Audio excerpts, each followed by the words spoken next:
Welcome back to your latest industry recap. A 737 MAX order looks all but confirmed to be scrapped. Etihad Airways is in for new aircraft, and Cathay Pacific has confirmed a new route launch. Want to begin with Etihad, who have done exactly the same thing days after neighbouring Qatar Airways confirmed it would look to purchase more planes. The Abu Dhabi-based carrier, which recently unveiled an order for next-generation Boeing wide-bodies, has also not ruled out further aircraft purchases.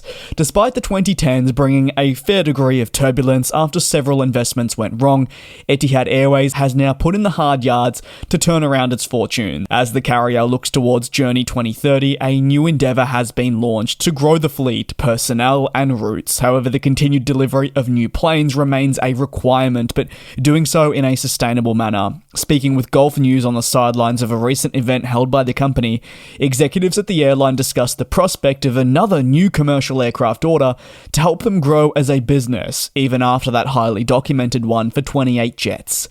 The appetite for new aircraft is key, and the requirement will never truly go away. For Etihad Airways, there's just as much focus on growth as there is on having flexibility across their business when it comes to serving networks in the future. Etihad Airways must be well equipped in the fleet department to achieve its objectives in the coming decades. Many would consider the ambitions bold, but that's the style of the carrier, which has newfound confidence after restructuring to improve itself. Etihad Airways has emerged mostly in headlines because of that highly reported new aircraft order placed in the midway point of May with Boeing. As part of that deal, they confirmed they would purchase 28 of the 787 and 777X jets, so we're really focusing here on high-capacity, long-haul flying. These two newly produced fleet types do bring truckloads of efficiency to any business that chooses to operate them. Etihad Airways' purchase of these planes is firmly orientated towards the future. The jets prior to this deal were already part of the backlog, but now moving forward, their reliance on the types will increase. The whole deal is about looking towards the future. Etihad Airways is more than aware that the planes it's ordered in the last few weeks are not going to be a short-term solution. They will be arriving in far more time than 12 to 24 months.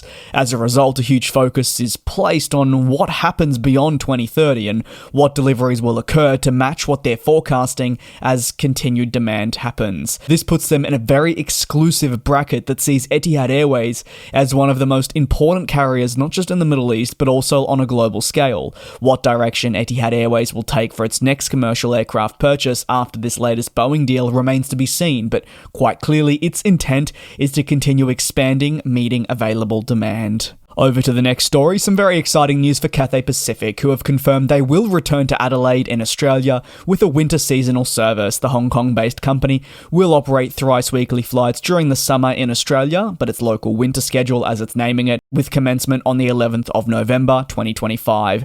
Adelaide will therefore join the already year-round connectivity options to the Southwest Pacific, which range from neighbouring Melbourne, Sydney, Brisbane, Cairns being on a seasonal basis, and Perth. The seasonality also extends to Christchurch, and we see year-round service to Auckland. The new seasonal service will depart as CX173 from Hong Kong at 11:30 p.m, with a next-day arrival into Adelaide at 10:30. Departures slated for Tuesdays, Thursdays, and Saturdays. Your returning leg is operating as CX174, departing Adelaide an hour and a half later at midday, arriving into Hong Kong at 5:40 p.m. on the same day. All these times are local to their respective city. Departures from Adelaide then will naturally happen on your Wednesday, Friday, and Sundays.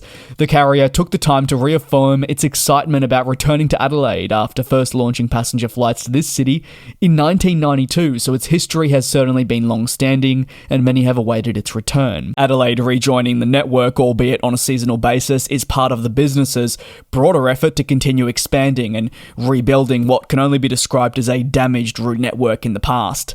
Cathay Pacific and the low-cost carrier are determined to add 16 destinations to their global network this year alone, and more announcements are expected in due course. Because of the intense focus on expansion, the group knows it will reach 100 passenger destinations worldwide in the first half of this year. That number is only expected to further increase when considering the sizable codeshare partnerships that they have right around the world that enable their passengers to travel on a Cathay Pacific aircraft and then onwards on a partner airline. Being part of the One World Alliance only enhances that. Several high-profile high-profile non-stop services such as Dallas and Hyderabad have already launched in 2025, but many more are expected to follow, and that ranges from the today announced Adelaide, but also Rome, Munich, and Brussels. Over to the final story, and that is Qatar Airways, who have seemingly all but confirmed they will no longer take delivery of the 737 MAX jet in the future that they'd previously ordered, where in a Bloomberg TV interview,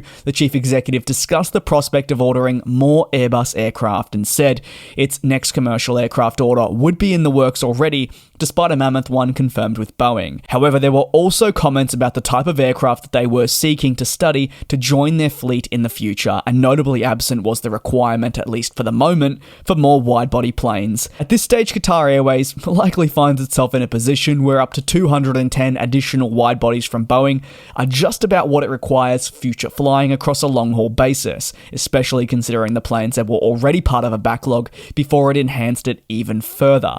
Now, the focus rests on how single-aisle planes from the Airbus portfolio can aid it in the coming decades. This caused some discussions considering the airline had previously committed to the 737 MAX.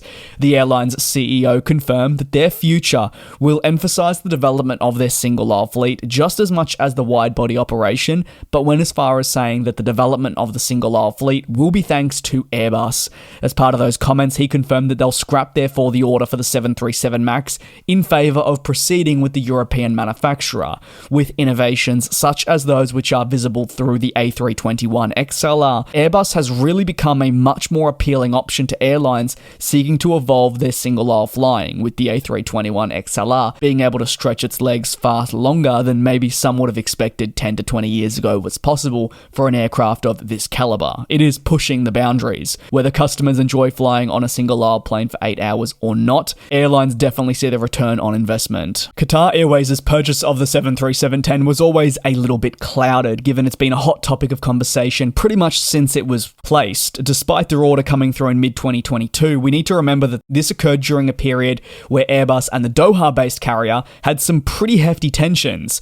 Essentially, the commitment to purchase planes from Boeing was an act of retaliation. However, Qatar Airways and Airbus were able to repair their relationship, and the 737-10, which was expected to be part of the company's future fleet, now seems more uncertain, with reports even occurring in 2024. As for the firm confirmation, you're really awaiting key executives to discuss that, and it seems they have done so now. While certainly options could have existed to leverage the 737 MAX deal and place those aircraft at partner airlines to fuel their growth and have planes delivered quicker to capture market share, it now appears the focus will shift to Airbus. With so many A321neo aircraft on order, a deal extending its reliance on this plane would make a lot of sense, especially with the previous MAX deal now seemingly all but confirmed to have no future in their mainline division.